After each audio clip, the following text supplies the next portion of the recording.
Sawadee I'm JP Mestanza. Welcome to Friday. It's April 8th. This is Phuket Extra, brought to you by pbcphuket.com. The Thai government will evaluate the COVID situation after the Songkran holiday next week before deciding on whether or not to lift or ease any of the travel restrictions to enter Thailand.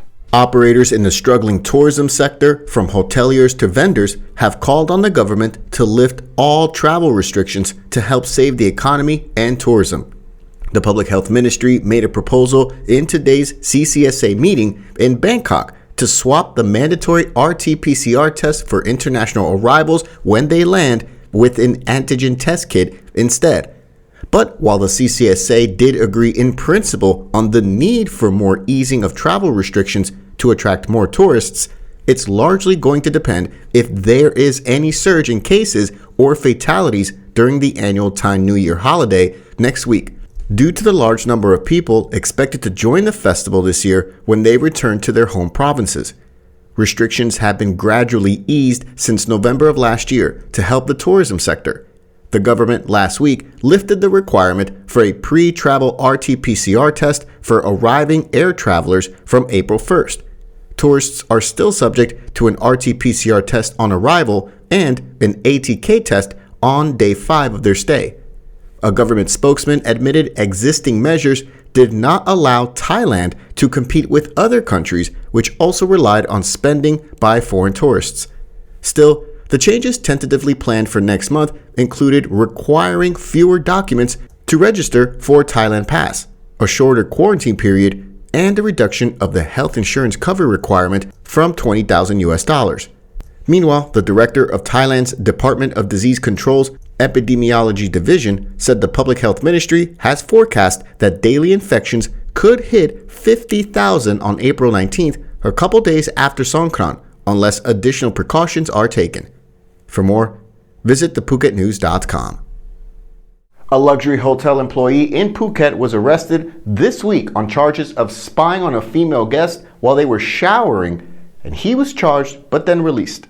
The 34-year-old man, whom police identified only as Nopadon, performed general errands at a hotel on Koh Sireh, east of Phuket town, and he's accused of peering through the blinds of a balcony, quote, helping himself while watching a female guest showering.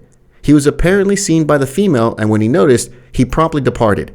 The woman and her male companion reported the incident to hotel staff and accused the general manager of the hotel of dismissing the incident, telling her to go back to bed and that he would deal with it in the morning.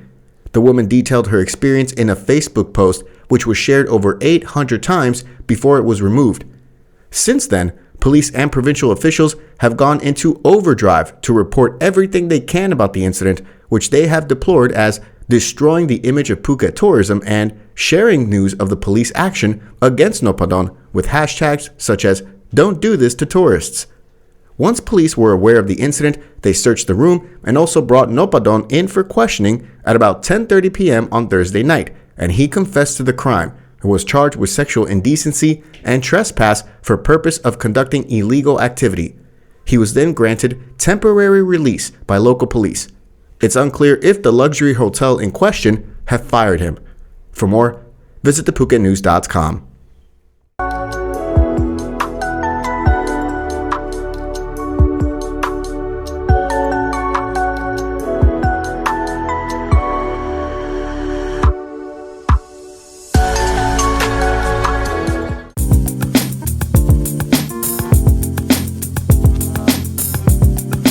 Quality guaranteed since 2012. Call M Painting today. Anucha Nakasai, the minister to the Prime Minister's office, was in Phuket this week to hear complaints from Phuket's commercial fishing fleet and assure them that the legally mandated location devices required would be used for legitimate purposes only. Mr. Anucha, speaking at Phuket Fishing Port and Rasada, assured the local fishermen that the government intends to solve their problems effectively to be sustainable.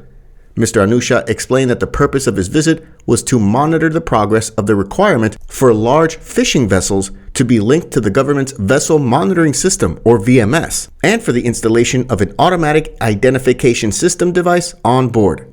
For reasons unexplained, Phuket commercial fishing vessel operators have objected to the legality of them being required to have the devices installed. The requirement was instituted among a slew of new laws under the national government's campaign to clamp down on human trafficking in the area. Of note, the location tracking system would also be able to determine whether a fishing boat had been near coral reefs or other protected areas. He urged the fishermen not to worry about the installation of an AIS device. Also raised was the official request to extend the period that fishermen may legally fish in specified waters that are regulated by law, which he stated will be brought to a meeting involving the Prime Minister to find a solution. For more, visit thephuketnews.com. 3 women are now behind bars in connection with enticing young teenage girls into providing sex for money, and one of those arrested is the mother of one of the girls. Police learned in February that girls under 18 were being provided to service customers in Saraburi and other provinces through Twitter and other social media platforms. Authorities then launched an undercover operation posing as customers to buy sex. The arrest began on Thursday when anti-trafficking police arrested the mother of one of the girls, a 49-year-old woman in Chiang Rai province, who was the transporter of the girls and would take them to the customers. On Friday morning, police made further arrests in Saraburi province, detaining a 37-year-old woman and a 27-year-old woman, the names of whom were withheld. All 3 suspects allegedly deducted 300 to 500 baht each time from the money the customers paid for the girls. 3 teenagers were rescued and are now in protection. They told police they were forced to provide sex services for customers every day, and if they refused, they were scolded or even assaulted into agreeing. Investigators said the 3 girls had been lured into prostitution by the 3 suspects, who told them they would be working selling goods online. For more, visit the link in the description. Thanks for joining us here on Phuket Extra, brought to you by pvcphuket.com. Don't forget to join the conversation down in the comment section below. We'll see you again on Monday. Until then, stay classy, Phuket. Phuket's rapid modernization has made it one of the world's premier holiday destinations. Investors can still buy quality condominiums for as low as $75,000, and luxury properties can go all the way up to 20 million. Condominiums in Phuket are a safe, secure bricks-and-mortar investment, offering foreigners freehold ownership. Call or email Thai Residential, Phuket's #1 trusted real estate advisor, to find your perfect Phuket property.